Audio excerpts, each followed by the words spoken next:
is Joslyn Pagio, and I'm 25. I've been married for about 4 years now. At age 18, I got my first pap smear, and about 2 weeks later, the doctor called and said that I had abnormal test results and I needed to go back in to get some testing done. So that's when the doctor explained to me in short term what HPV was. She explained that the best option that she thought for me, because of my young age, was to wait and see if it would go away. For about a year, the test results still came back abnormal. When I was 19, after they discovered that I had dysplasia, the gynecologist recommended that I pursue a outpatient surgery, which is a LEEP procedure, to remove the part of the cervix that contained the cells. The findings were that I did have the strain of HPV that could possibly turn into cervical cancer. I went religiously every 6 months on the dot to get my pap done. It felt really good to go and do that because at least I knew that if anything, 6 months would go by and if the cells came back, I could catch it early in time. The end of my sophomore year is when I met Dolphin.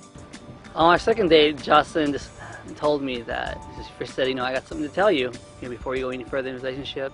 I wanted to be honest with him. Joslyn told me that, I have HPV. We fell in love. I told her, no matter what happens, I'm here for you. If you need me, I'm here. I'm not going to go away, so don't think about, by telling me this, I'm just going to leave you. I got engaged at 21, and we decided to get married the year later.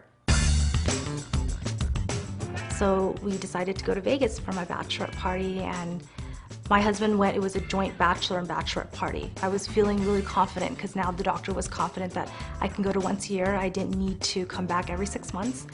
And I felt great. I felt that life was just turning around and I could, just live my life now without fearing anything. The day we came back from Vegas, we were just putting things away and I got a missed call on my cell phone. She came back in tears. It was my doctor, and she told me that I needed to come in immediately. She told me, just don't worry, stay calm.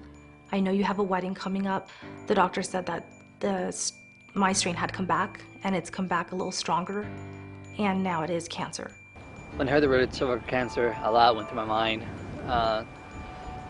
How serious is this? She decided that to wait after the wedding to do the LEEP procedure because my wedding was a month away. So we waited until I got back from my honeymoon and we did the surgery. I was nervous if they would get all of it this time because the first time they told me they got all of it. After about a year, they looked at my cervix. She says, well, I'm concerned about one area of your cervix and we now recommend a cone biopsy for you. And this time I'm sitting there in the doctor's office alone and just, I started to shake. The first time I was young, second time I hit rock bottom, and now the third time I didn't know if I can pull myself back up. The cone biopsy results were that the HPV was back, but the strain that I had wasn't one of the strains that would turn into cancer. Well, moving forward, HPV is still a part of my life. I still have to go in every year now and I get a pap smear done. So I still have to do that, but it doesn't play a prominent role in my life as it did when I was younger. I feel like I still can start a new chapter and start moving ahead. I am cancer-free now. I want other women to get tested. And I know that a lot of women just don't think of pap smear. They don't want to get a pap smear, but it's important. It's important to get one. And if I didn't get one, I wouldn't have known and I would never have known. I think, honestly, it did save my life.